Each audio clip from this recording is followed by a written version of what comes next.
Right, we're all set. All set.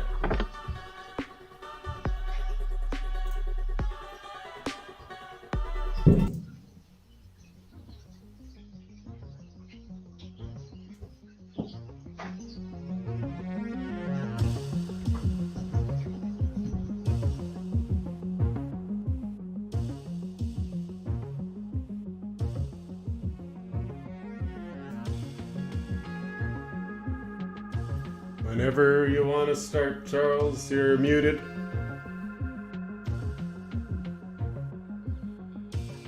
Sorry, it's just very loud right now. Just give me 1 sec. Yep.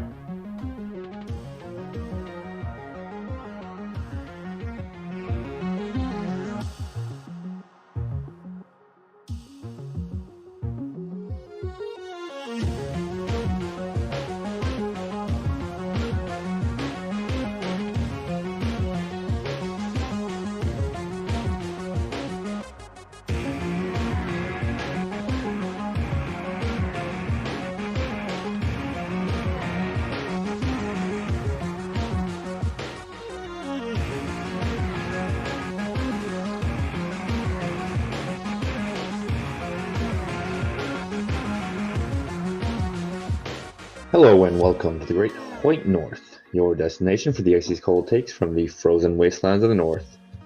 I'm your host, Charles Constantine, and with me is NP. Say hello, NP. Hello. How's it going today? Really good. I'm hoping the audio levels are okay there for everybody. Well, I can hear you coming through, so we'll just get it rolling. You have a good week? I had a great week. Just been on the grind like before. Oh yeah. Started watching Breaking Bad with the hippie girl there, so that's fun. What a great show. What else did I do?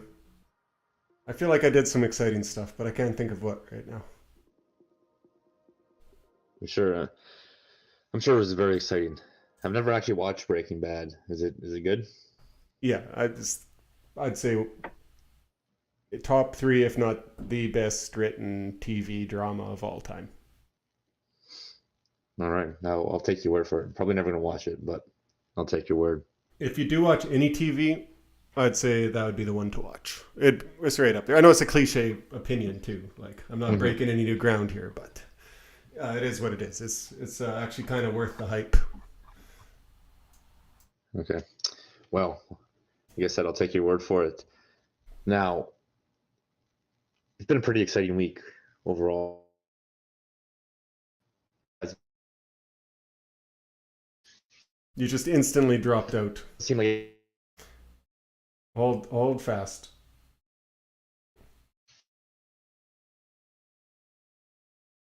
Charles will be back in just a second. Hold on a second. How unfortunate. This is fairly par for the course. We run a tight ship around here, but even tight ships sink. And if you don't believe me, ask Leonardo DiCaprio.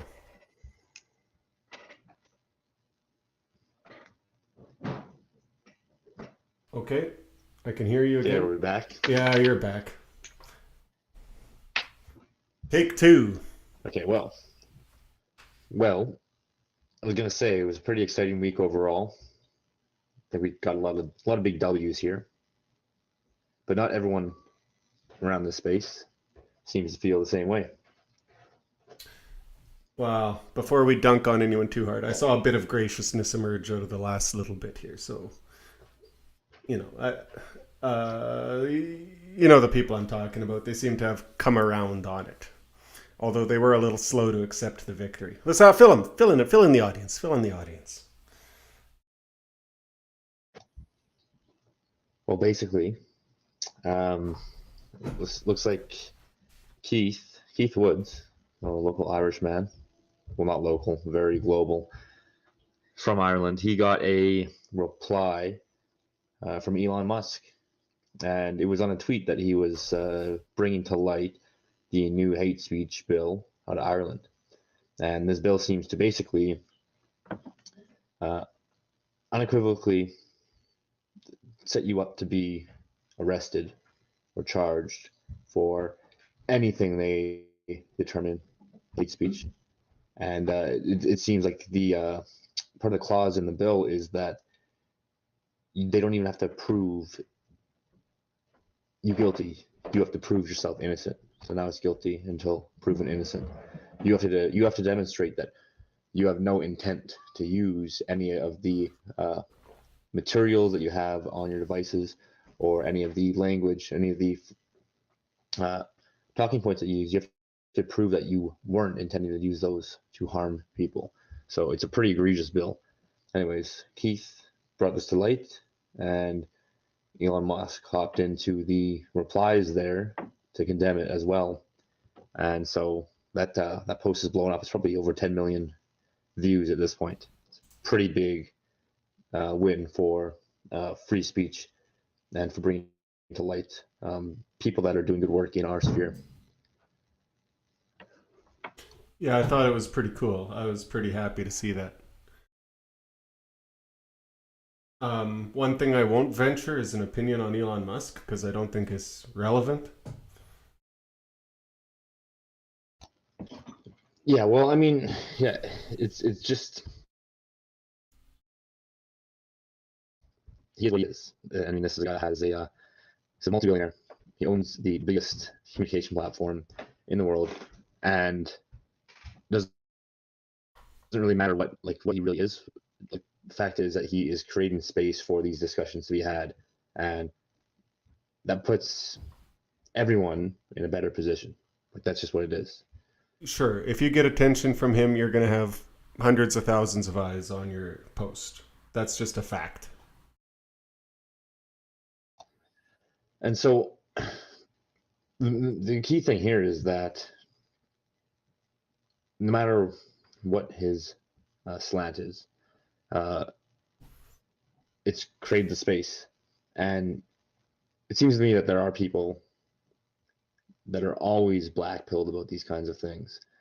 And it might either be, okay, well, did you do enough to get his attention? Or none of this matters because he's not really our guy. He's really, he's really bought out by bad actors, and or Mm-hmm. And the whatever your trope final and is, most your common black. criticism would be, did you use that attention to the fullest of your ability to promote our Right, cause? right, and all this misses the fact that, number one, being able to pressure someone with that much power and influence requires you also to have power and influence. So I've seen people complaining that not enough was done to demand or advocate for white interests from Keith.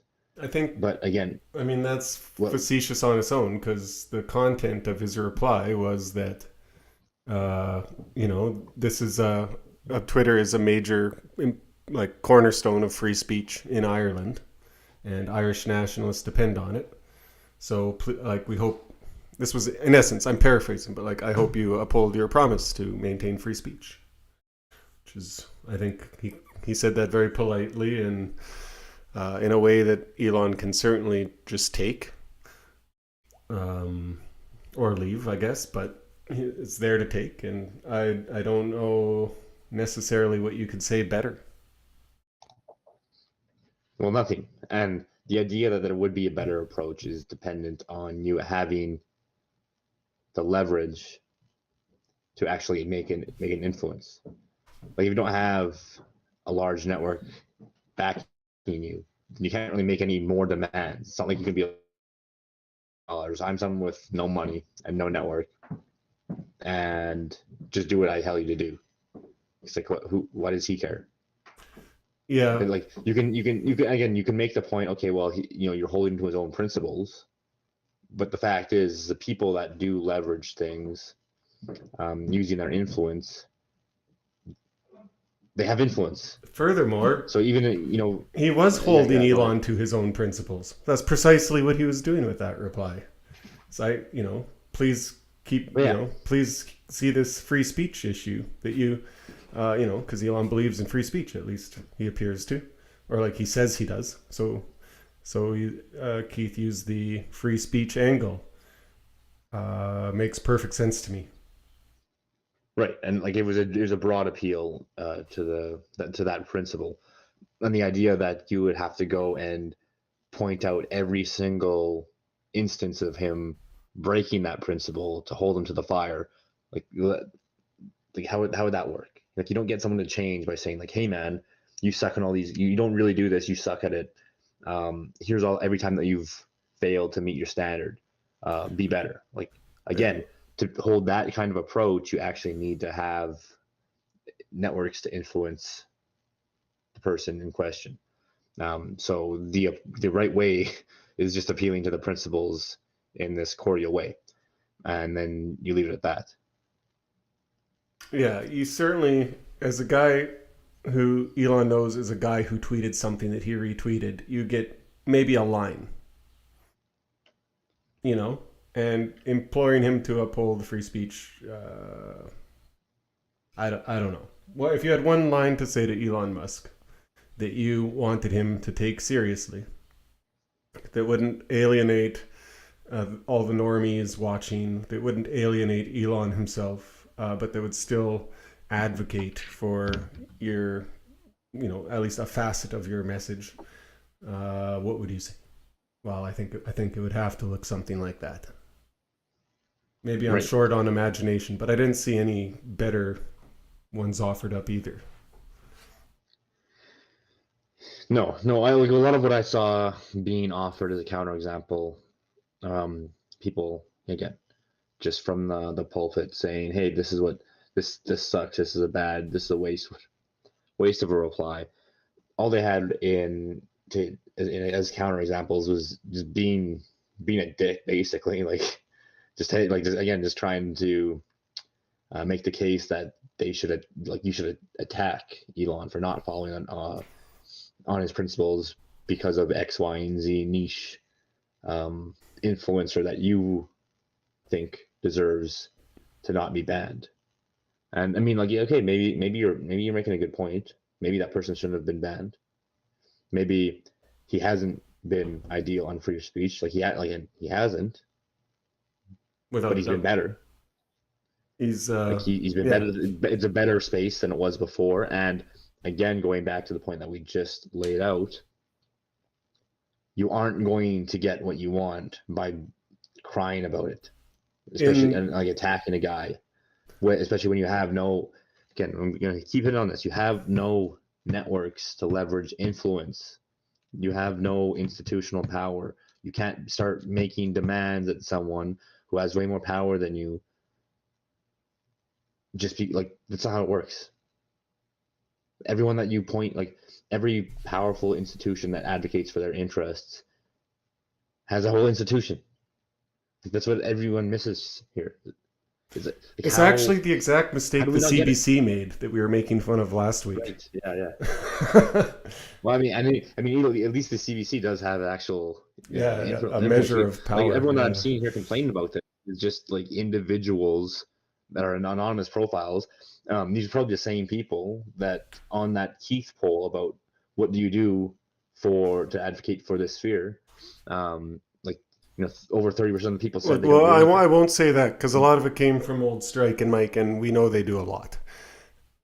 Whatever you No, no, think. no. Well, yeah, like that. That's another Okay, and area. I'm I'll say I'm talking not about including just Strike and Mike in imagine this because like they sort of, I'd say, took a step back. They quite liked his response to what we'll talk about next is Donald Trump yeah, yeah. Jr. retweeted No, him. So I'm speaking on this just like the anonymous yeah, I accounts. don't want to alienate Throwing out our saying, "Oh, TRS this sucks." fans Here, more than we have to. We'll disagree with those guys, but whatever.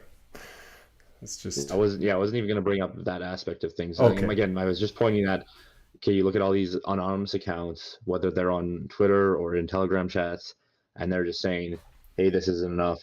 Elon's not our guy. You don't get it. Um, it's hopeless." Blah blah blah. Um, these are probably the same people that aren't actually doing anything anywhere. And then you have the gall to go and say, "Oh, you had the one of the most influential people in the world bring our talking points to the forefront here, and this is still a loss." Like, no, Yeah. shut up. You know what? You know that this is where I disagree with free speech. Like, these people, like, you're too stupid to be on the internet. Like, you shouldn't be on the internet. You shouldn't be speaking. Uh, yeah, yeah. Well, it would be more pleasant if they didn't. How, having said all that, uh, just don't be such cranky bastards. I know you're here partially because we attract a lot of disagreeable people because you have to be a dissident. You know, it's not the most agreeable people. They're all busy going along to get along with the mainstream narrative. So we end up with a lot of very cantankerous or ornery types, and that's fine. We mostly love No, y'all. that's not. Stop being a bitch. But yeah, you're being a bitch. You're not being cranky. You're being a bitch. That's right. Take a win once in a while. It's the same thing as we talked about when Kanye gave us a little victory there. It's the same thing as Yeah. What's another one?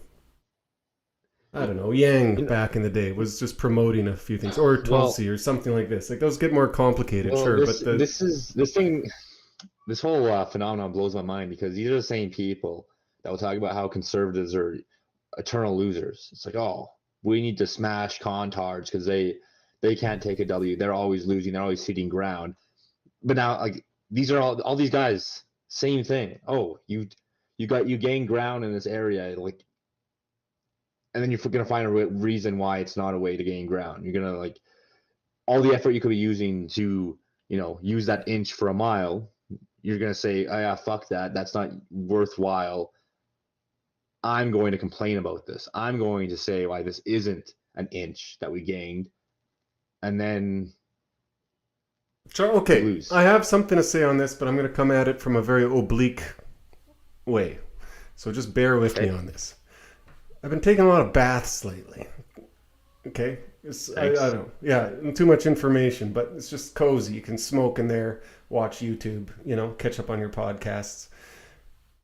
But do you ever notice? So if you move against the water, it takes a lot of energy. But if you just move even very small, you go with the wave, with the resonance of the water, at the rhythm, very small motions can make very big waves, right? Yeah. So you're cheering and clapping when you see something you like. You're just adding what tiny bit of power and energy you have. Basically, when you have no power, you can either resist or you can cheer. Those are your really only two things you can do. When things are going your way, cheer. It's like being on a swing set. When things are going your way, cheer. When they're not, resist. When you're simple as. When you're swinging down, you kick your legs forward. Yep. When you're swinging back, yes. If you can swing on a swing set, you can be a dissident. They're doing the opposite. They're sitting at the bottom of the swing and they're trying to go forward. Pouting, arms crossed. It won't move. Yeah. It's don't be like that. That's pathetic. Also, take a bath once in a while, you stinky bastards. I think that was the side moral. Yeah. That's the real take. No, that was the central moral of the story. Okay, sorry. Yeah, sorry.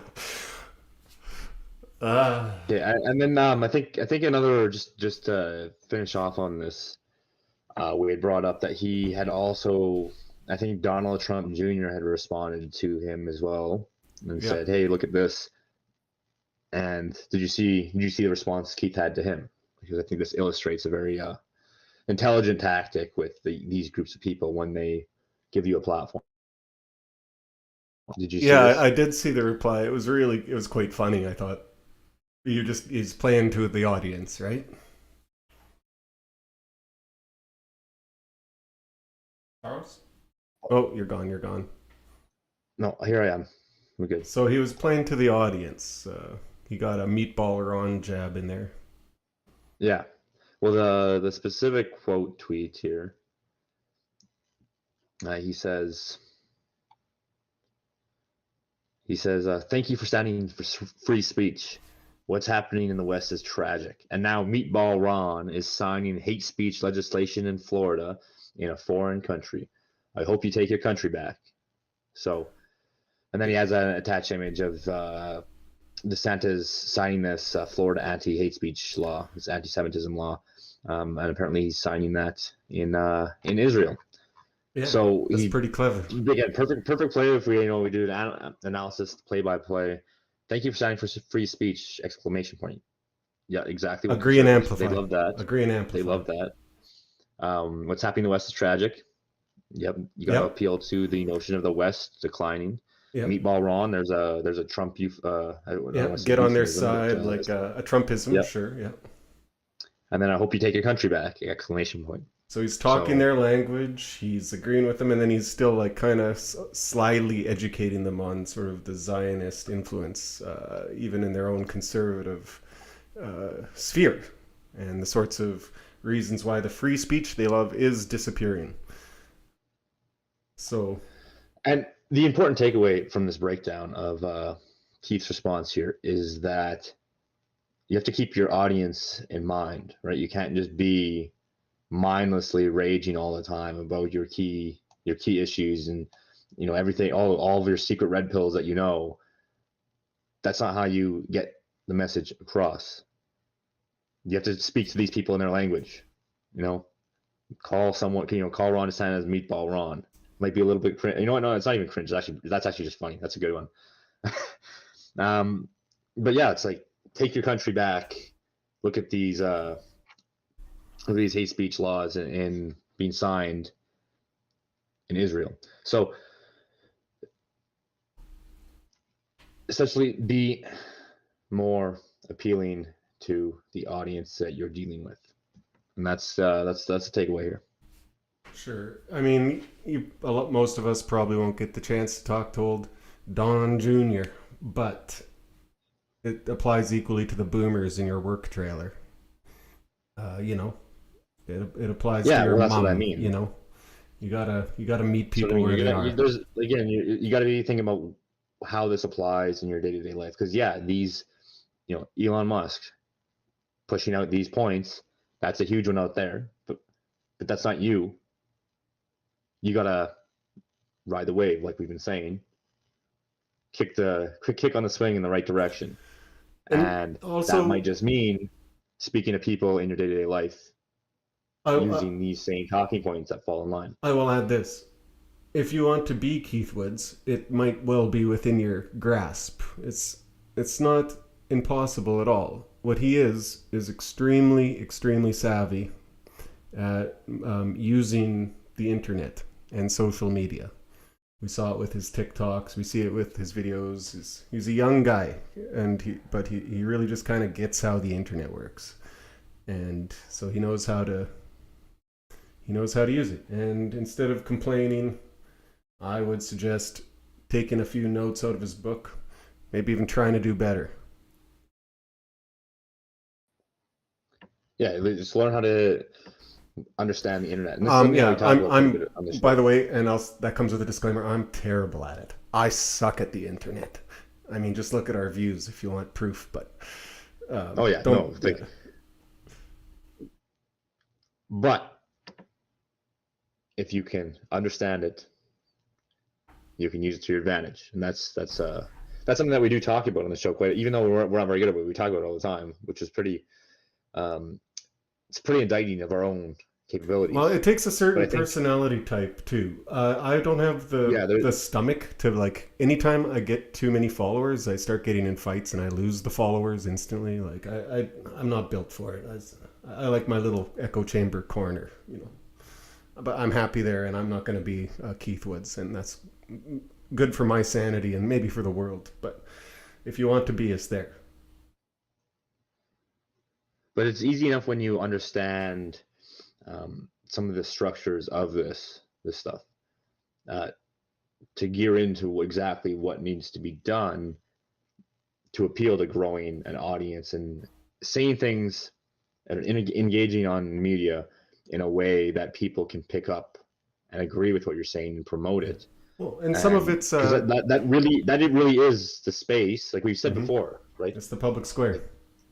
It is a public square, and it's what we talked about with the McLuhan stuff, or with this notion of the decentralization provided by technology. Dimes is another guy you can learn from good, because he's an actual marketer. A lot of this stuff comes down to like pure technique. It's like, what time of day do you post? What audience are you appealing to? All this a lot of it's kind of basic marketing, really. But I mean, that's an art Yeah, in and itself. when you understand this electric technology, as McLuhan says, is a sort of like an extension of the mind, and you realize all these different minds are out engaging through this medium, that tells you that there is value in being savvy at it, at being able to make changes, be influential on this technology. But that also requires you to know how that works and not be a moron about it, and you know blow yourself up. Basically, it's very easy because it is easy to do that. Well, here's a guy. We got a guest today who's quite a bit better at the internet than we are, I think, because I think he's rising fast. I see big things for him. He's got a new channel. It's Honky Night in Canada. It's on Telegram. He writes for the Daily Rake. Um, he's muted right now, but he can hop on if he's ready. If he's not, I'm then ready to go. you're ready to go? All righty. How are you doing today? Pretty good. I just got a big red pill. My girl, I just kissed her on the cheek, said I'm going along with the boys here, and I happened to hop in on her Netflix show, some kind of girly show, and they were talking about Hyperboreans. So that was a good surprise. I don't know how the hell that Awesome. came up. Hey, by the way, what do you want us to call it, Jan? Here, we didn't discuss that. Yeah, you can call me Cooper. That's what I Okay. go by on HNIC. Yeah. Perfect. Yeah. Yeah, sorry, wait, just Hyperborea on Netflix. Well, Where'd that come from? There was some old, vaguely looking Jewish woman talking, and she was like, Herodotus talked about people who live thousands of years. I don't know if I would want to live thousands of years, but they call these people Hyperboreans. And then, that was, there was some other stupid shit going on. So I tuned right out after giving her a said kiss on the cheek. But like I say, it was an interesting thing to walk in the room to. So. It's funny how much of this stuff has permeated the mainstream. Even something like Graham Hancock's. This is a very watered down kind of version of what those guys talk about. But this notion of earlier civilizations, pre-Diluvian civilization. It's I'd say it's got a little resurgence here. It was very popular, I'd say 20 years ago, but now it's becoming like mainstream popular again. Well, it's weird to see normies so-called kind of picking both ends of the Joe Rogan stick up. And what I mean by that is you've got the Graham Hancock guys, but then they also hear some, Eric or Brett Weinstein talking offhand about the Leather Apron Club thing. Like one of our co-hosts, Picky, he was talking to a guy who was always talking about, ayahuasca and Graham Hancock. And then he mentioned to Picky on the job site there, hey, did you hear about this Leather Apron Club guy? Like, I don't know. I looked him up and he had some interesting statistics. So it's funny how that skepticism kind of carries over.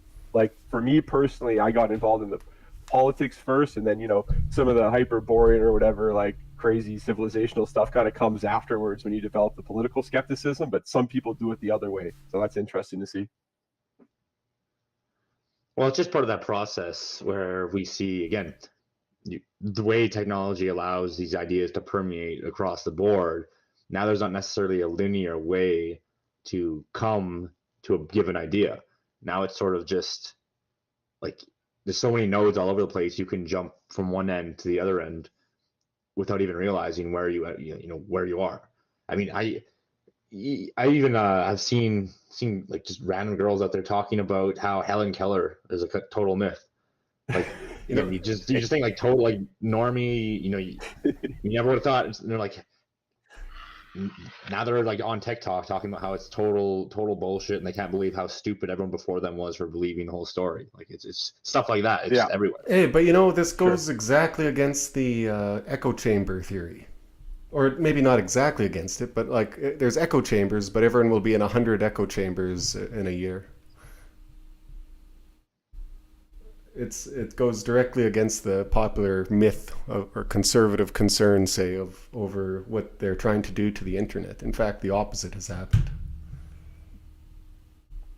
Well, it's weird because you have both. I think you do have echo chambers. You have your group chats where you just stick to your ideas, or even your spheres of influence within somewhere like Twitter.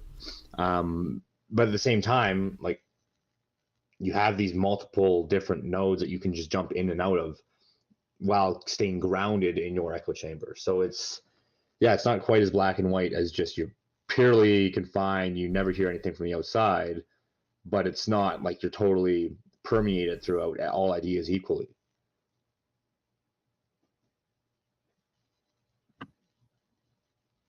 So, Cooper, I was reading some of your daily rake articles. How long were you writing for them for? Well, I started, it'd probably be about a year ago. I think it was June or July of 2022. And I started out writing an article talking about a personal experience I had at Canada Day in 2021, where they were doing this residential school bullshit. Sorry, should I try to keep the language to a minimum? No, it's Or- fine. Yeah, we like to stay as clean as possible. Yeah, just PG-13. How about that?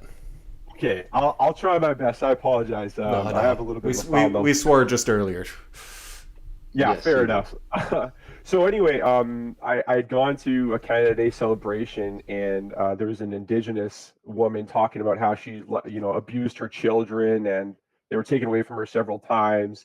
But it wasn't her fault because of the residential school thing, and it really got me going. I had been a person who had consumed dissident politics, podcasts and articles for quite some time, but I was like, I got to write something about this, and so I figured I'd write for the rake, and I ended up throwing some statistics there about Native violence and based RCMP Commissioner Bob Paulson talking about 70% plus of missing and murdered Indigenous women and girls being killed by other natives, and then he got fired for that. I talked about Gladue principles. It was an article that was all over the place, but it generated some interest, and so I dug back into my notes and I started writing other things. So I talked about Maclean's surveying the most dangerous cities in Canada and how they scrubbed that feature because it just kept showing that it was all Native communities where the violence was occurring. Then I started talking about legal precedents for Black people, kind of transplanting the Gladue laws onto African Canadians. I talked about Jewish influence in Canada by way of Franz Boas permeating his stuff through Frank Speck and others. I talked about Pierre Trudeau being influenced by Jews. So yeah, I just basically started writing about different things that I had taken notes on over the years, kind of like disgruntled leaf. Yeah. The one thing I'm interested in, could you just tell our audience here more about the Gladue laws? Oh, okay. So in 1996, there was a rewriting of the criminal code that basically said that an Indigenous person's racial background needed to be taken into account whenever a Native person committed a crime. Jamie Tanis Gladue was a Native woman who got drunk on her birthday and killed her common law husband because he was bragging about cheating on her with her sister. So a very typical case, and she's now some kind of civil rights hero because her rights weren't taken into account when she was sentenced by the judge. So that was put into place. Given that circumstance, I might have been a little lenient too, but not because of her racial background. That guy sounds like he needed a something. Maybe not murder. I mean, fair enough, right? It's just funny that we've got like a George Floyd tier kind of hero, although perhaps a little more justified. But in 1999, there was basically a further rewriting of the criminal code by way of the Supreme Court in the case that was there. That said that it wasn't just a Native person who might have had an Indigenous background, like on the reserve, or whose parents or grandparents might have been in a residential school, but in fact, it was any Native person from any socioeconomic background with any kind of family history. So anytime any Native person is charged with a crime, the Gladue principle needs to be taken into account. And that's not an exaggeration. Like, you can look it up. That is verbatim what the law states. It's criminal code. I think it's 718.2E, I believe. Wow. Yeah. And they're now basically doing that with Black people too, although they're obfuscating the language, and that's mostly by way of a judge named Sean S. Nakatsuru, who's a Superior Court judge in Ontario. I just read that article about him. It was a very well written, well researched article. This guy seems like a Fruit Loop. Well, and just if you go into his history, as I say in the article, most of his credentials are related to Indigenous sentencing and Gladue courts. So that's where he got this all from. And he basically is like a George Takei type guy, where he's got this grievance about the internment camps, which I'm not defending, one way or another. But he says when he was appointed to the Ontario Supreme Court, or whatever it's called, Superior Court rather, he specifically said, "Yeah, I want to be here for people of color because of the internment camps. I'm Japanese and I have a specific racial resentment against white people for that. So I'm trying to bring racial justice back to the court." Well, let's break down this myth a little. This bone basic stuff, but the idea that trauma should allow you to be evil, or that it having a traumatic background. Let's just take for granted that, yeah, sure, they come from shitty places and with shitty families and stuff like that, and that's carried out, whatever. Well, look at all the First World War soldiers who came back addicted to morphine or as alcoholics. Or Second World War, so many came back as alcoholics or severely traumatized, PTSD, and these are primarily white families. If you're going to apply the excuse of a traumatic background, then certainly almost everyone would qualify, I think. Yeah, I mean, I don't disagree with that. I think that there's a couple ways to approach it, and being kind of a blunt person and maybe callous to a point where it's a it's a problem. My main thing is this: the female members of my family cannot go to many parts of the city that I live in, and that wasn't the case when I was growing up. And not to dox myself, but I'm not an old man by any means. So what's going to happen, right? Like our grandmothers, our mothers, our sisters, our female cousins, can't go to school. They can't go to work. They're afraid on public transit. They're afraid if they stop at the wrong red light. So I really don't care. The crime problem in this country is at a level that the broken window thing doesn't matter to me at this point. Like, I don't have a problem locking people up. I don't have a problem talking about where the issues lie. The second thing is, I think you're right. There is trauma, sure. Some of these things weren't good. Ultimately, when it comes to the Indigenous thing, and feel free to counter signal me on this or correct me on this, but the real thing was you had a country that was not settled, where a bunch of tribes were fighting over each other, fighting with each other, over hunting territories and stuff, and another tribe came that did it better. And what ended up happening with the residential schools or with the civilizing of the Indian is that you had Neolithic people that got kickstarted, 3,000, 4,000 years into the future. And I'm sure that even in itself is traumatic, the specific abuse is notwithstanding. So, I mean, whatever. But like I say, at this point, the crime problem is, yeah, go ahead. Yeah, no, it's quite simple there. Liberalism dissolves all communities. It did it to our Germanic ancestors long before it did it to them. It's not something I'll stand up for necessarily. However, they choose to continue to live in it, in fact abuse it. They choose, instead of making it a good place by adopting, say, the reciprocal codes of conduct that allow English people to get along in English ethnic communities. They instead parasitize it out of this eternal resentment, which, even if you called that resentment justified, you could never say would lead to a good outcome. Well, and the worse the behaviors get, the more justified they seem to be, right? And that's not even talking about the recent atrocity propaganda, but just for example, with the Saskatchewan stabbing spree, right? What was the solution there? Oh, well, we're going to blame the residential schools. We're going to institute new funding for Indigenous policing. We're going to declare a state of emergency on this reserve and that reserve, and it's all going to be the white man's fault, right? So the worse that they act towards other racial groups and within their own racial group, the more it's white people's fault, right? The more the yoke gets heavier and heavier around the yoke. And by not removing their bad elements, they suffer for it too. They suffer first, and even like it's not. There's no way that this sort of crime can be tolerable. Well, yeah. Here's what a big key of this whole discussion is, and it is justice. And what does justice actually imply, right? And it's supposed to be, giving a man what he's due, and in accordance with his standing. And if we take a look at, let's say, like this judge, for example, and the way that he has this lenient sentencing on violent repeat offenders, A gang and rape was one supposedly, example. yeah, and yeah, exactly. And so supposedly, that leniency is due to this, the racial background, and due to the disproportionate incarceration of the group that he's from. Okay, but so if we're assuming justice is in play here, let's grant in the premise that the systemic racism is causing the disproportionate incarceration and the disproportionate violence. Okay, how does allowing someone that legitimately engaged in these offenses, how does leniency there imply justice to the rest of the group, especially if this is someone among their own community, right? That there's again, this is completely incoherent. In How fact, can yeah, you the call that the justice? cure for this trauma would be justice. The cure for this trauma, generation after generation, would be to take their worst elements and punish them or remove them until the problems disappeared, so it doesn't perpetuate forward anymore.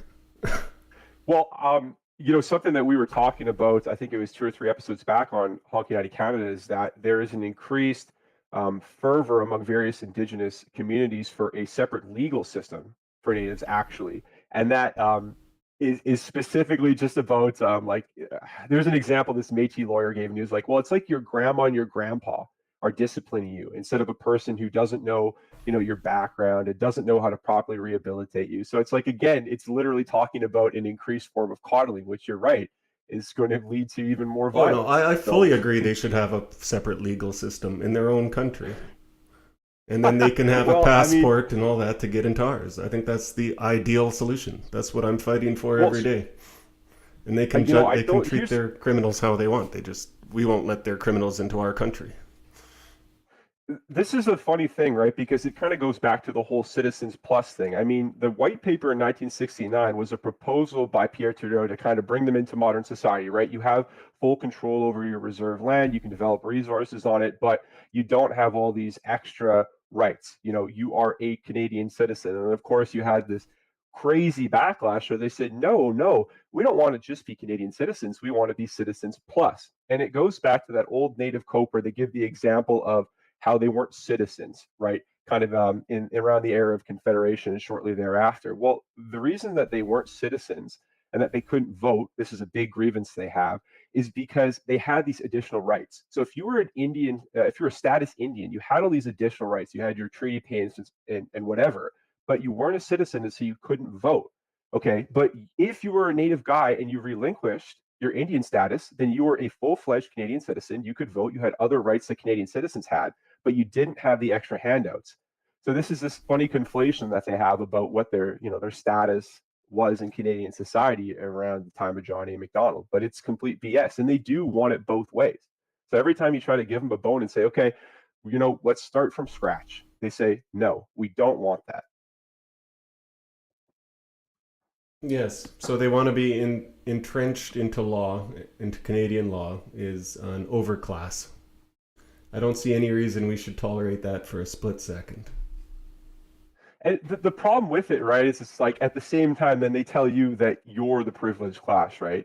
They say that they say that they're the underclass, and I think that that's really what pisses people off the most. Is it's such an obvious, whatever emperor has no clothes type thing, and these people do have power over you. It's like if these people have the power to take some Facebook comment that you make, when some native guy kills a white person, you say, "Oh yeah, isn't that typical? He'll get out in 2 years or whatever," and that's uh, enough to get you fired from your job.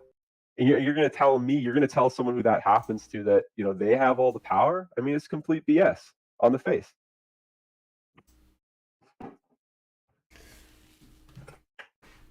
Um, you carried you. Let's see, where did you go with that? I read two of your articles, and the second, that was one of them, was this judge, and oh, I wanted to come back to come back to me. Sorry, guys. Oh, Well, sorry. yeah, You want me to? in Yeah. that whole discussion surrounding okay, these indigenous people and how they interact. It just basically demonstrates that you can't continually take this liberal notion of blank slate for all these different groups of people and just assume that you can operate in this neutral ground where everyone has access to the exact same um, political scheme. Because because you have all these different grievances that come out, and then conflicts occur, and in some ways, I don't really blame the natives because a lot of times they're being taken advantage of by people that are leveraging their own political Ah, that interests, was it. Yeah. using the natives as a pawn. But then again, it just shows you how all this does is drive wedges, as opposed to allowing groups to exist in their ethnic tribes and then interface with each other from their communities. When you force them all together like this, and then cultivate this divide and incentivize racial grievance, then you get this fighting, and then we end up where we are now, where we have violent criminals getting released because our new framing of justice is that simply having a given background gives you advantages, despite like even being a gang rapist is now you have an advantage in being that simply because of your background. Like, it's insane. So that was where I wanted to go with that. You mentioned that these laws were assisted by people, and you wrote an article about the Jewish influence on this whole thing. Can you tell us some more about that? Oh yeah, you're talking the Boasian thing.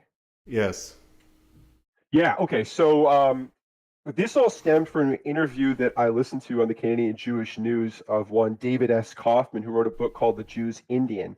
And in that book, he discusses how, well, basically, it's a repeat of Kevin McDonald's thesis from Cultural Critique, where he's talking about Boaz, right? And Boaz eliminating the concept of race and talking about white privilege and stuff, and how different societies, regardless of whether they have a wheel or not, are on the same cultural level. You know, they're not better or worse than one another. So David S. Kaufman repeated what Kevin McDonald said. And then he talked about a couple of guys that actually came to Canada to spread this kind of ideology. So that was Frank Speck, Ed Sapir, and then James Tate. So James Tate is English. The first two guys are Jewish, but Ed Sapir and Frank Speck were hired by various Canadian government agencies. Either I think Ed Sapir was specifically hired, and then Frank Speck contracted privately out of Ed Sapir's funding from the government of Canada. But basically, they went around talking about hunting territories, and that was the basis of a lot of these land claims that you see now. So they were specifically talking about how, natives actually had a concept of territory. They had, basic settlements or whatever. They weren't nomadic, and they were trying to in before this whole thing so that the Canadian government could not, lay claim to the Dominion or whatever. And we've now seen this thing come full circle. And I then talked about Frances Whittleson. She's a great researcher. I don't know how familiar you guys are with Whittleson. Do you know of her? Not at all. No. Oh, okay, great. Frances Whittleson. I would encourage readers to look her up. I have her 3 books here on the shelf.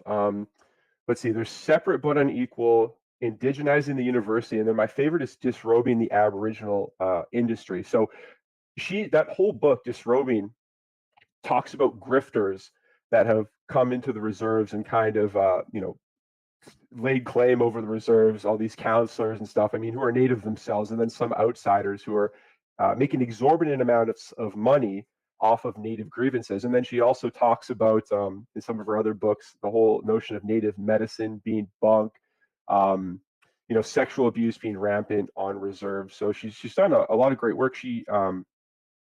I don't know if I'm allowed, maybe I'll use a different term for this than I usually do, but she has also done a lot of debunking of the residential school grave myths as well. But Whittleson talked about Frank Speck in her books as well. So like I say, between David S. Kaufman, Whittleson, and then a couple of PhD theses that I found, I was able to kind of piece together the origins of Boasian anthropology in Canada and how it was spread here. And like I say, used in the modern era to get natives all these payouts and kind of prop up the whole land acknowledgement thing. But I thought I thought you might have also been alluding to another article I wrote about one Howard Tenenhouse when you said where you were saying, "Oh yeah, I know what I was going to ask you about when it comes to outsiders." No, So yeah, go on. Tell us about that. okay. So if you look at the TRC, the precursor to the TRC was the IRSSA. I think it was the Indian Residential School Student Agreement. And then before that, oh gosh, there was some Royal Commission. Oh yeah, the Royal Commission on Aboriginal Peoples, which I think was chaired in 1999. So the point of this preamble is to say that every commission on Native grievances was put into place by a different commission. So the RCAP was concluded, and they said, well, now we need the IRSSA. Then the IRSSA was concluded, and they said, well, now we need the TRC. And now the TRC has concluded, and we have separate, researchy or I don't know commissions or shit, all these different organizations looking into the MMIWG thing, and now separately we have a special interlocutor on the grave thing. So to jump back into the conclusion of the IRSSA, they had billions of dollars that they had to pay out to these students, these so-called survivors, and there were a few lawyers, if you look at the Wikipedia article on this, who were accused of basically grifting off the natives and stealing all their money or whatever. And the guy that they always pick on is Tony Merchant, and despite his name, Oh, he is Tony Merchant has defended people I know for drunk driving cases. yeah. He is So a known piece of shit, a notorious piece of shit lawyer. He is just the worst guy in the province. I can't stand that guy. Oh, that's funny. so Tony Merchant is your typical greasy, like Saul Goodman type goy, and I think He makes not to Saul be Goodman look like anyone- Atticus Finch. Well, let me ask you this. Now, I'm not familiar with Breaking Bad, but I think one piece of trivia is that Saul Goodman, he's not a Jew, but No, no, it's Saul his real Goodman, name's right? Jimmy something. Yeah, he picked a Jewish Yeah, name yeah. So for advertisement purposes. and you've got Tony Merchant, and I believe that is his given name, but again, I mean, sounds like a pretty Jewish name, right? Like Goldsmith or something, right? But he's not. He's just a greasy lawyer. But they always throw him under the bus. And the big accusation that was made against Tony Merchant was he was trying to, quote, extort payment out of some woman who got a big Indian residential school student agreement payout because he had defended her son probably for drunk driving or some other stupid thing. And her son had not paid him. So he was trying to extort it out of this woman. But people who were mentioned on the wiki page but did not make the spotlight. Let's see, there's Howard Tenenhouse, there's Stephen Bronstein, and there's David. I want to say David Kroll, but that was a liberal backbencher MP during the Diefenbaker era. It's something else, but he's not that important. Howard Tenenhouse, he extorted hundreds of thousands of dollars out of natives. He even made some native take out like $30,000 from an ATM. This is all agreed agreed statement of facts in the court case where he was sued. And he made this native take out like 30K from an ATM and give it to Howard Tenenhouse's wife. He kept sending people to the reserve. Like he got kicked out of all these reserves for fleecing these natives, and then he would pay natives to basically be janissaries to convince other natives to come to his law office in Winnipeg or wherever. I think it was Winnipeg, and then he would fleece those people as well. So and then he fled to Israel, and he's a real estate investor. So that's Howard Tenenhouse. And the other guy is from, I think, Vancouver. His name's Stephen Bronstein, as I mentioned. And his thing was he hired some big native felon and told him to go around threatening natives to use him as a lawyer or face the consequences. So, some big native guy was just threatening to beat up other people unless they enrolled as clients of Stephen Bronstein. So it's some very funny cases that emerged out of the RSSA.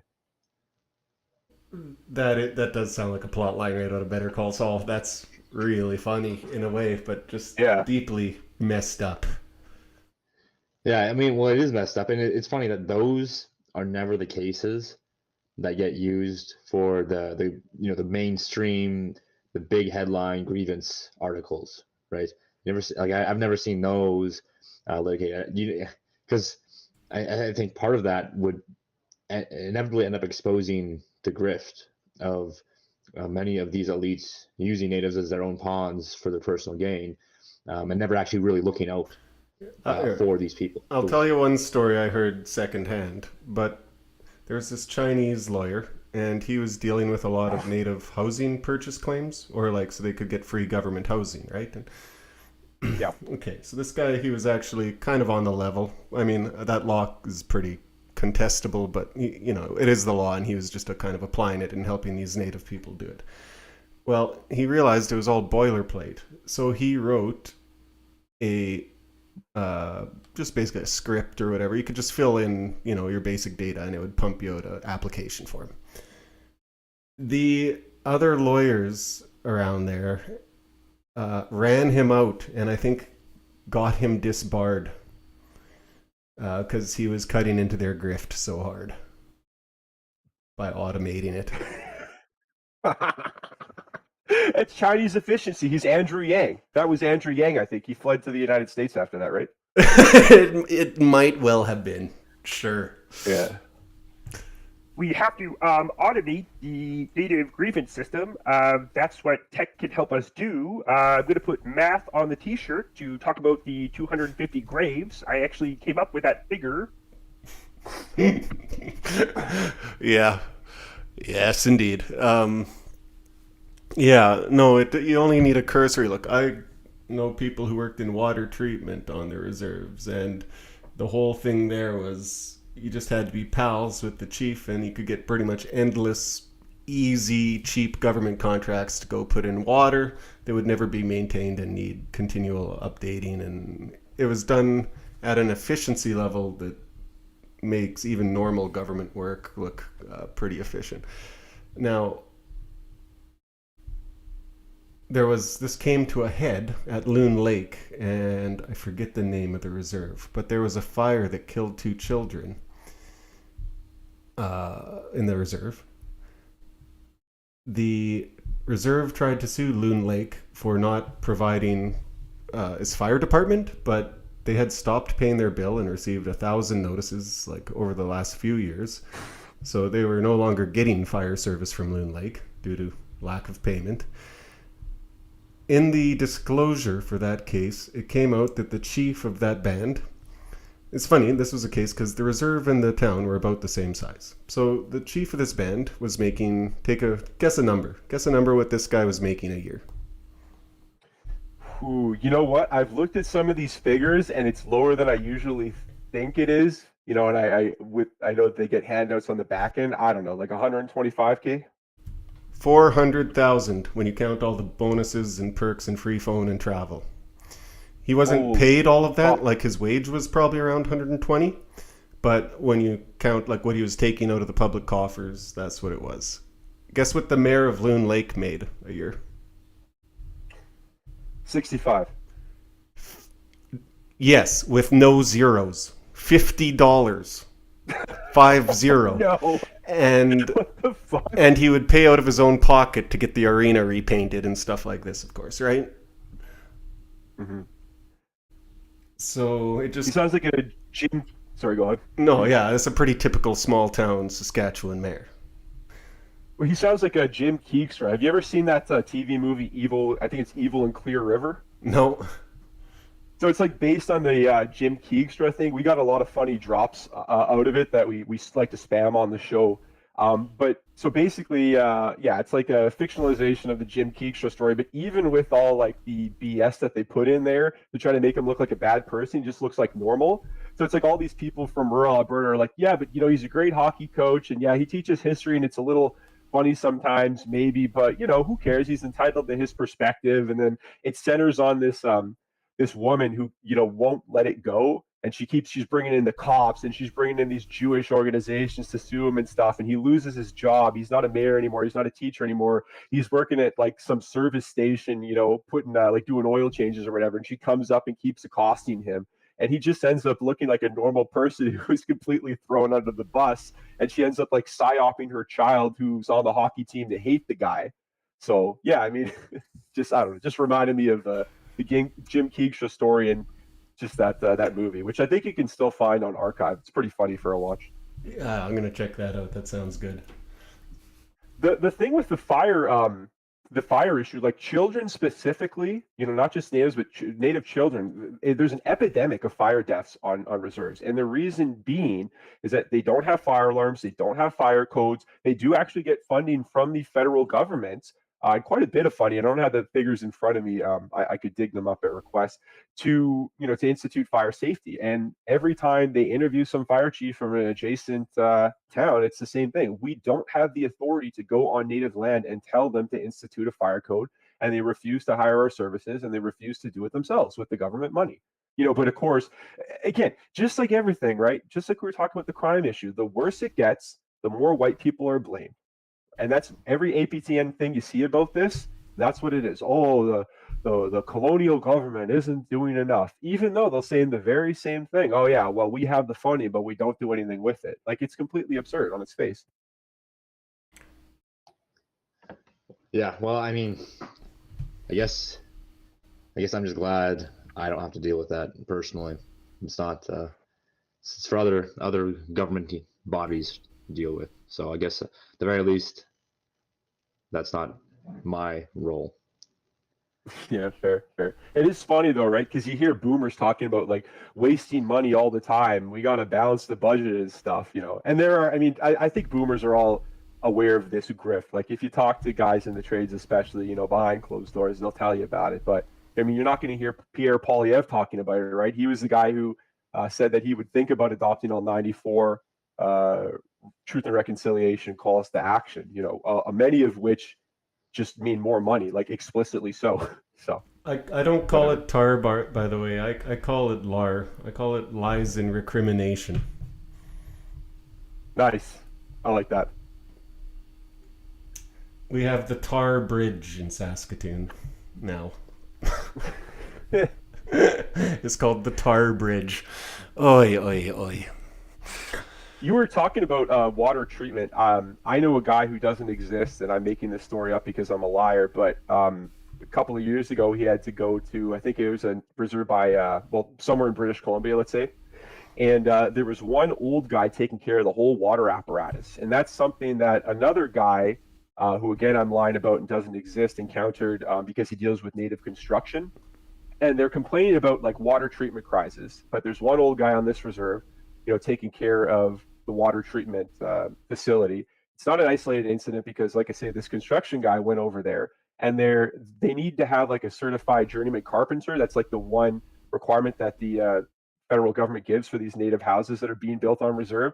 And the only guy out there is another old guy, and he's complaining to Buddy about how he can't find any young people on the reserve that he can train to be carpenters, and they get the money to do it from the federal government, but they just, so that's they say, oh, there's no housing. Well, they don't want to hire the white men to build them houses, so they want to do it themselves, and there's no one who can build houses. There's no one who's willing to learn. So that's why you've got a shortage. That's why you've got a shortage of water treatment facilities or people who are handling that. And again, I mean, these are two incidents. I mean, maybe they're isolated, but it seems to kind of be adding up in my head when I listen to all of these anecdotes. Those are the bad reserves. And I guess we should point out there are kind of good reserves. They're not as common, perhaps, but they do exist. Often they have a casino or some stream of income, or a chief who's just a little less corrupt, and then things can start really working out there.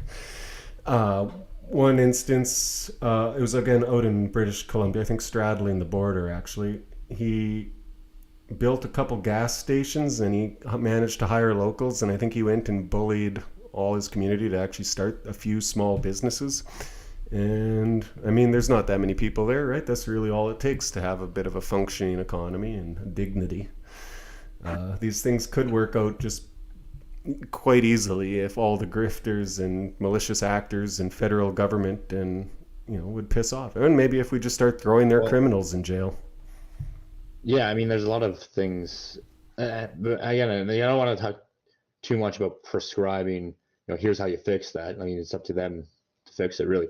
But just as a hypothesis, I imagine much of the talented go-getters from their communities are swept up in the racial grievance grift. Like, a lot of the most intelligent ones are probably being picked up to be used as political activists in these NGOs, and all that effort's going to basically nothing. I mean, it's working on someone's behalf, but it's not actually working on their own people's behalf at the end of the day, because well, their communities are still in the state for the large part. So I imagine much of this push for the racial activism stuff is actually undermining any chance at having the competent people from their communities be on the ground level engaging in a rebuild. You know, there's an odd Maybe parallel that's there. not the case, but That's not so different from our own side of things. yeah.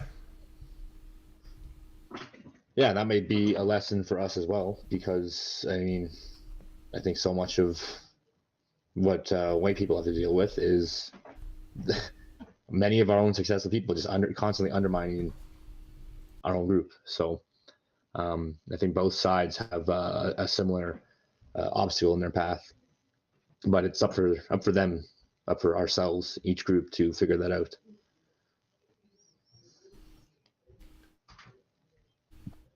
All right.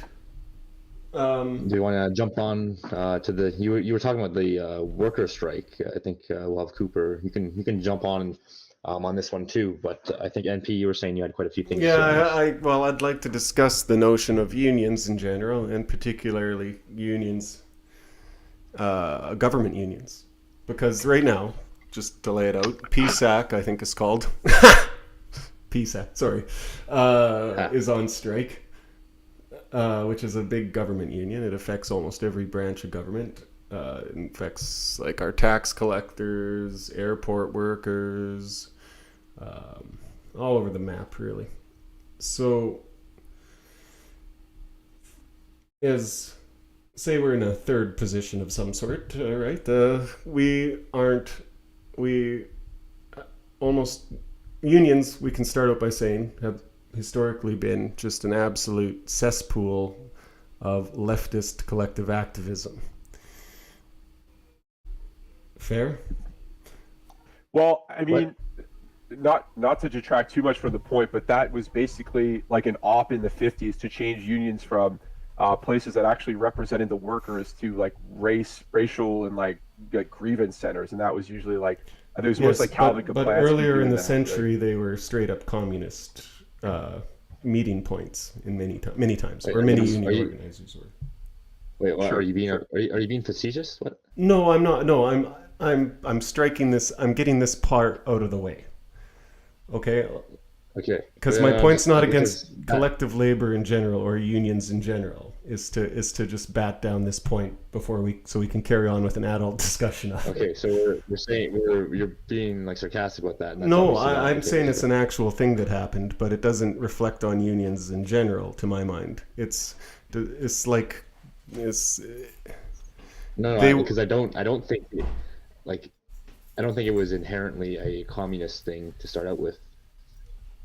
Maybe I'm wrong, but that wasn't broadly across the board there.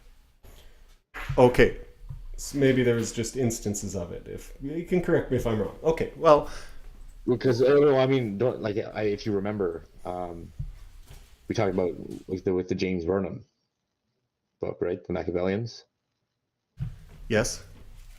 Yeah, and so you remember both several of the thinkers, including George Sorel, outlined the importance of the general strike as a means of basically this means to advocate for labor's rights, right? But that doesn't that's not necessarily a communist thing in itself. Okay. There's obviously going to be Marxists in the mix, but I mean, it wasn't just like a one angle on its own. Okay. Well, I just wanted to get that out of the way, because I'm not savvy enough on the history here to speak to that one way or the other, but I don't think I'll agree with you, and that was my main point to begin with, is that I don't think it's inherently leftist or at least communist or whatever for unions to exist. However, I think this is my take. This is pure NP here. The relations between labor and management, to my mind, this is two equal parties having a fight over a contract. You shouldn't and can't force people to work, and you should provide good working conditions. And likewise, you should do a good job. You should have the right to fire people if they're sleeping all day on the job or something, etc. Both management and collective workers have good points to be made and things to fight for. I think ultimately only the state can govern good working relationship. I think these laws have to come from the state and be enforced by the state. I don't think either unions or bad working conditions should exist. I think the state should enforce good workers' rights, which I now find ironic because the only unions of any strength that are left in our country are government unions, and the only people who go on strike are effectively going on strike against the Canadian people.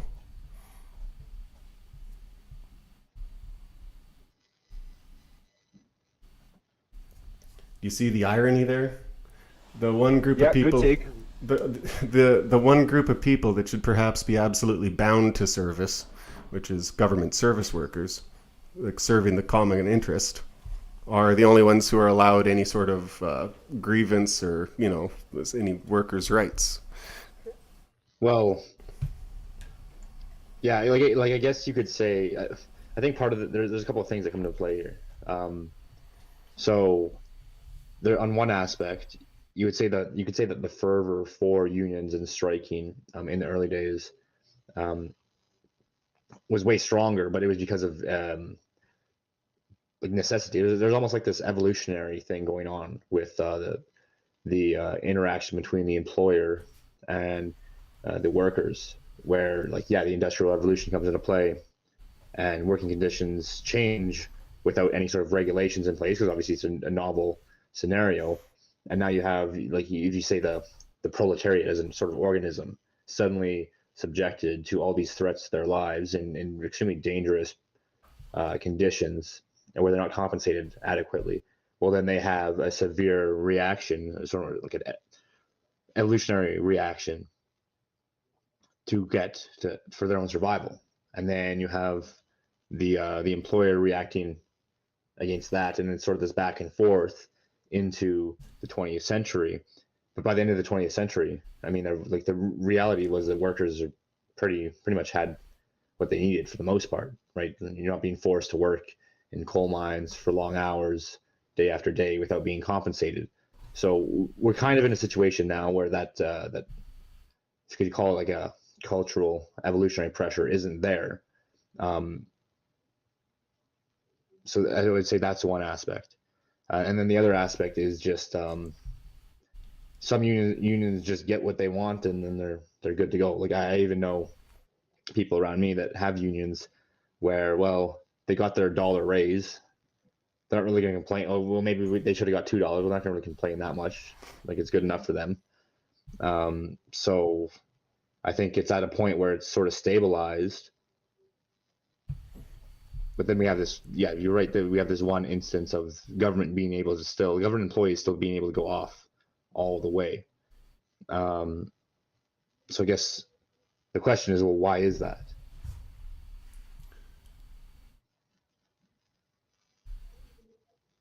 That's a really great question. And the unions, what degraded the unions over the last 50 years?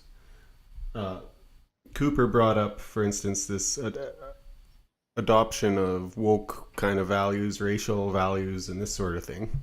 That could be one element in play.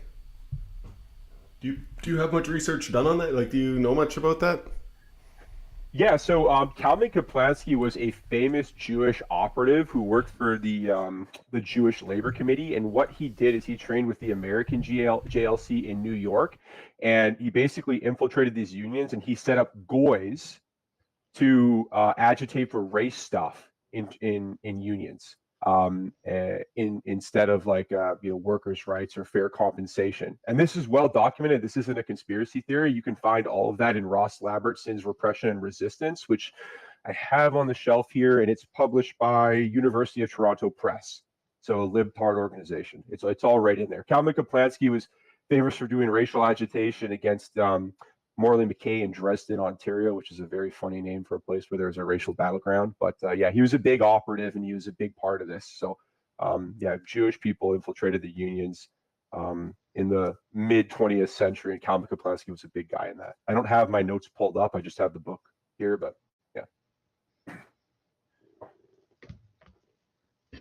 Yeah, that'll do it. So it's just raw subversion on that aspect. Well, yeah, I would say there's definitely that subversive angle to it, and then there's also just the aspect where like I think people just aren't involved in unions. Like I think it used to be a thing where you're you're on the ground level there, like in the mix. But I don't know about you guys, but I don't know anyone around me that could tell me the last time they were actually at a union. At a union meeting, hanging out with their guys. Like actually involved in the mix there. Due to the trade I'm in, I'm almost always out of scope. So I'm rarely, if ever, in a union. But I mean, I have been briefly. But I mean, like I don't even know anyone that. I'll tell you what the culture is like. If you go to the camps or like the uranium mines or anything like this, they're still out there. I even know one guy, a scaffolder, with his branch number tattooed on himself. Like he loves it that much. Yeah. There's some very funny jokes we could be making right now, but I'll let you continue. Yeah, it's only 3 digits. But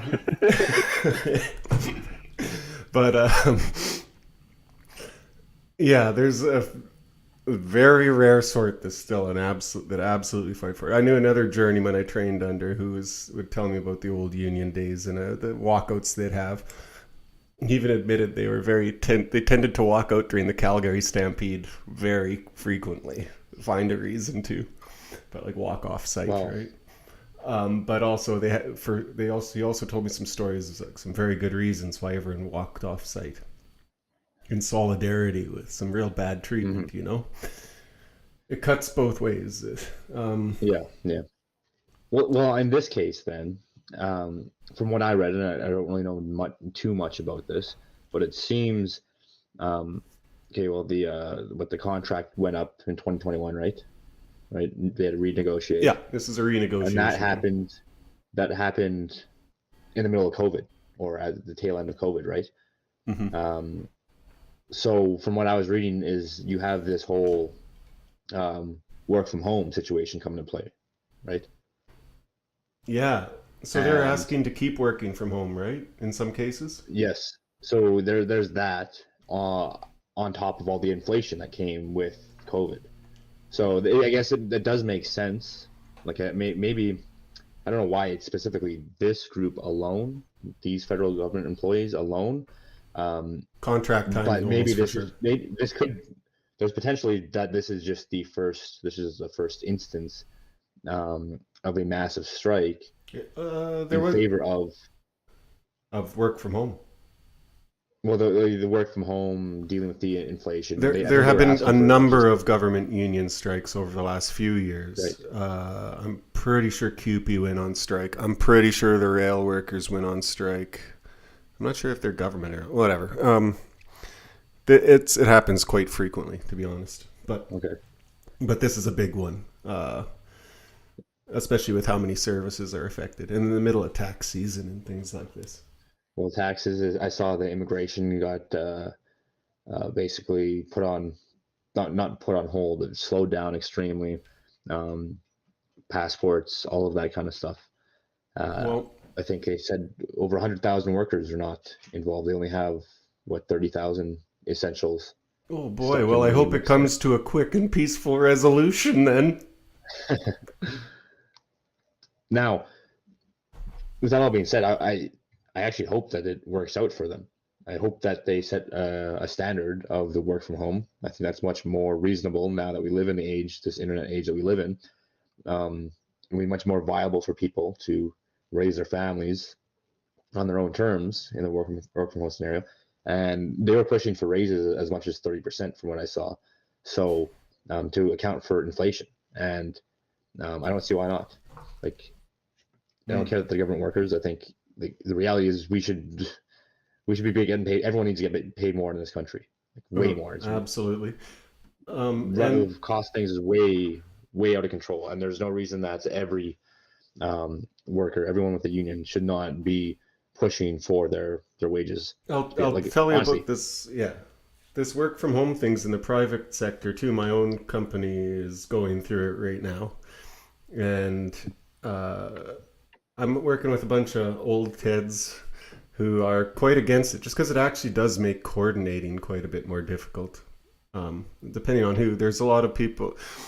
If a dedicated person is really wants to get the job done, then just having to do it over Zoom will not really affect their productivity much. But companies are full of these like obstructionists and people who you got to hunt down right at their cubicle, right? Quiet quitters, things like this, and it's hard to wrangle them. So it does affect productivity, and it does affect the thing. But my company, I think, has come to a very reasonable policy on that, which is basically you can work from home if you want to.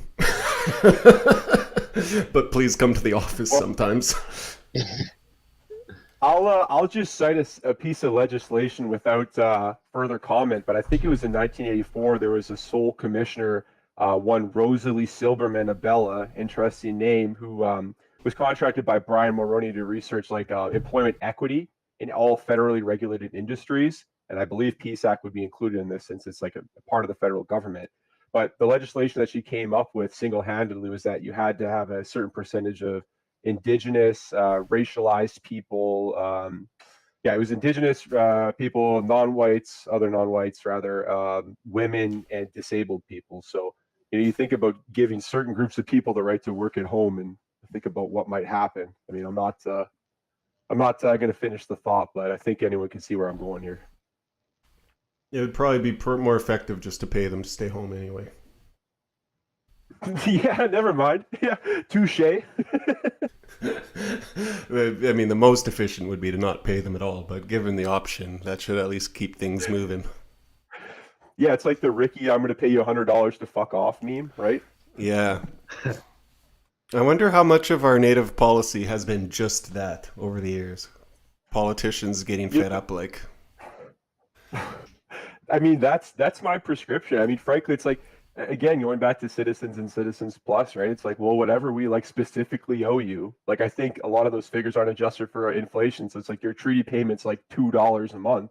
It's like, all right, you take that, and I guess that's all I specifically owe you in terms of legal precedents from the treaties. So go ahead, But not to bring it back to that. I'm sorry about that. But no, it's a great point.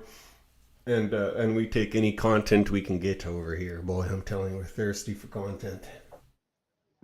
Fair enough. Yeah, I mean, the funny thing about the labor thing is, first off, like PSAC, it's all like Canadian revenue agencies, right? Like it's tax guys and stuff. It's not just them, but it does encompass them. Yeah. Well, I mean, the reason I say that is because, and again, a lot of this is probably just right wing. And I mean that like in terms of like conservative propaganda, but I see all these articles popping up where these picketers are talking about how they don't have public support, and there's not a lot of, I think the word you used, Charles, was fervor at these demonstrations. Like people don't seem to care. And like, again, I mean, I think the source for this was True North. So again, right wing, rag or whatever, but they were talking about how people in analogous roles in the private sector, whether they're in calling centers or whatever, are getting paid on average 8% more than these striking workers, and people just don't like that. And then of course the cope from the other side is, well, if we get our wages raised in the public sector, that'll raise wages in the private sector. So I don't know. It's hard to know what to believe. And it's like you said, it's like we should support workers, but at the end of the day, if these are people who are employed, in part of a federal apparatus that ultimately holds people down, although it is necessary to have these services, it's like, I don't know. I guess it's a stupid point I'm making, but I'm just a grug brain. I don't know exactly what the right take to have is. So there's a lot of shit going on here. Well, you're a smart guy. But my take is just pay everyone more. I don't care. Everyone needs more money.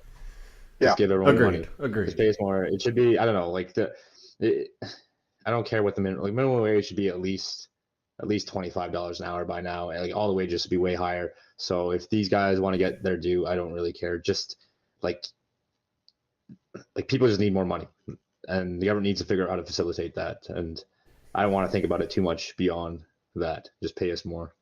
I've got a good scheme for that would alleviate some stress on public labor, which is that the last 2 years of high school should be completely just a public service work term, either in the military or some branch that's pertinent to your trade. Yeah.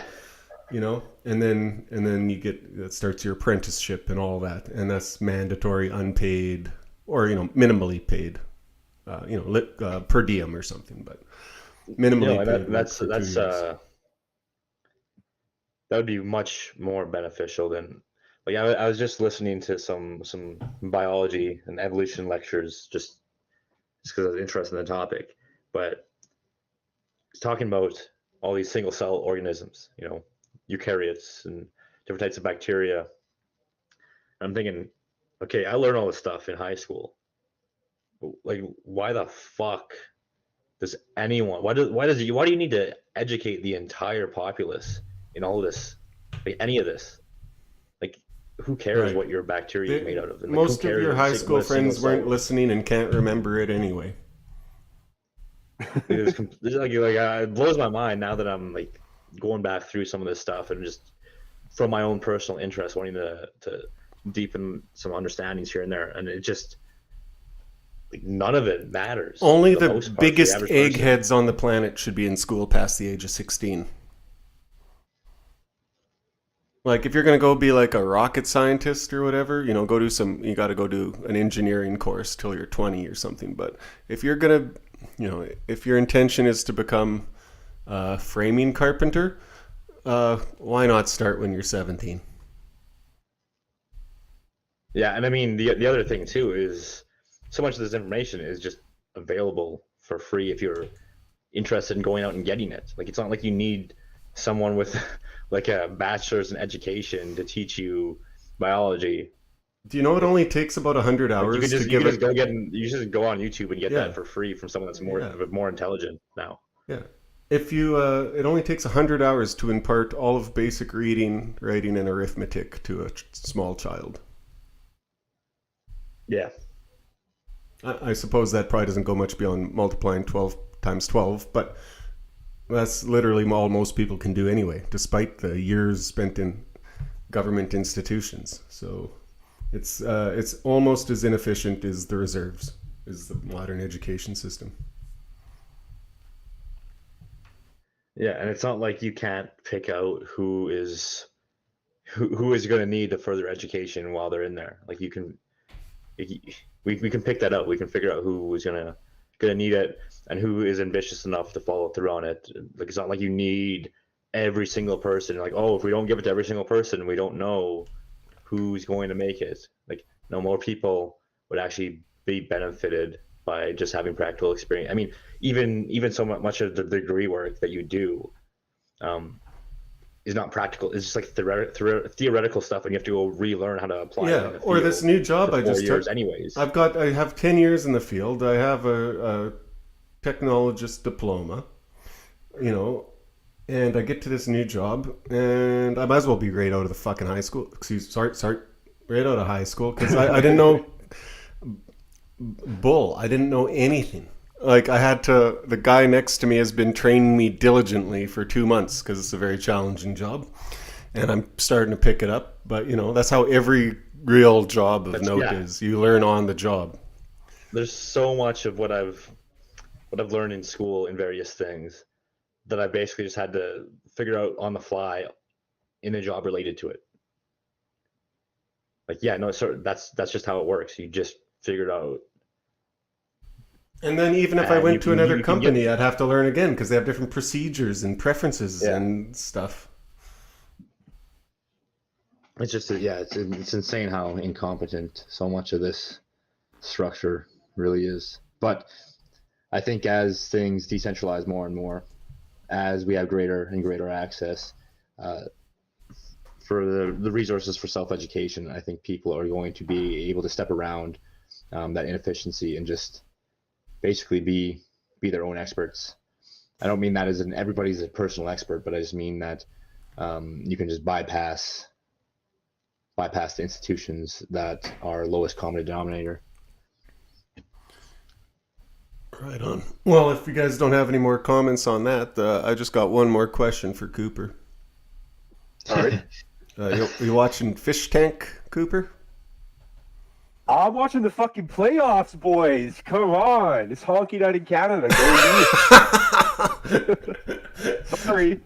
Get off of this podcast. No, that's good. Tampa. Who you rooting for in the playoffs then? Gotta be the fucking Leafs, baby. Canada's team. Oh, Fuck yeah. oh! All right, I'm actually muting you for real. Okay, just wait. I was gonna leave on a nice note. That's a bridge too far. That's a bridge too far.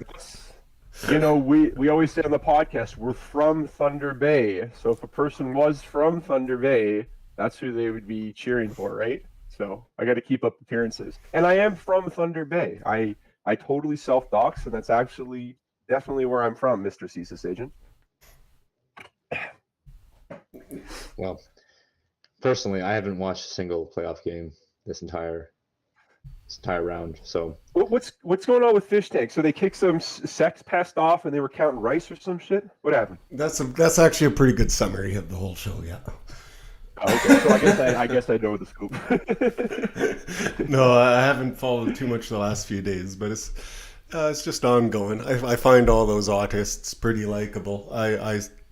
It's not something I've been watching, but I tune into a clip every now and then just to see what old Mr. Goldstriker's up to. I think that's the whole fun in this little, I don't know what you'd call it, I guess game show, reality show is it's not really like the content itself, like watching it. It's the sort of I guess the culture around it, the meta around it, like the memes and the fandoms around it, and like the way that you get these out of context clips just popping up, and you kind of know who it is.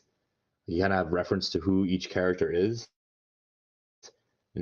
But like that's the fun part. It's not just like, oh, like look at Sam Hyde being wacky. Like that's not really the interesting part. It's the meta of it. Mm-hmm. Did you say Eric Stryker was on it? Is that what you said? No, Stryker I'd watch the shit out of that. No, it's Mr. Goldstriker. Is oh, okay. Sam Hyde's persona. All right, fair enough. Well, I mean, yeah, I don't really have anything else to talk about. I know you guys got a lot of guests lined up or whatever, but something I was thinking of that maybe we can save if, you guys are on our thing or, I come on your thing again is like Canadian conservatism, because I kind of caught the first part you guys were talking about people not giving conservative credits for little wins. And, that's something that we've talked about is, well, I haven't been giving conservatives credit, so maybe we can have a little sparring match on that. But I guess again, I got the. Oh no! It wasn't conservatives we were talking about giving credit. It was our guys. Yeah. Or it was incidental things that happen. But yeah, we can talk about that for sure. Yeah. Okay. I think just what you missed before we end off the show was we were talking about how some people like to call conservatives eternal losers for being unable to get wins, right? And then but those same people also are unable to take wins when they pop out. So we're just making fun of the hypocrisy there. Mm-hmm. Anyways, that will be on the show if you watch it back. Hey, old Sweepy's in the chat. Yeah. Okay. Well, we'll say goodbye to Cooper. And if Charles, if you got a bit of time, we could take a caller maybe if anyone wants to raise their hand. I think I trust everyone in here. Well, going once, going twice. I think we'll roll it in for the night. Alrighty. Well, Cooper, it's a delight having you on. You're a really well-informed guy. Add a lot of actual meat to our discussions here. And yeah, we'd like to have thanks. you on again sometime. I would more than love that. Thanks again for the opportunity, and go Leafs. Yeah, where can everyone find you and all that? Yeah, everyone can find me at you can see me writing for the Daily Rake on again, off again, and if you want to hear the little takes, just check out Honky Night in Canada on Telegram. That's Honkey. Honky Night in Canada. Right, thanks for coming on. All right. Well, Charles,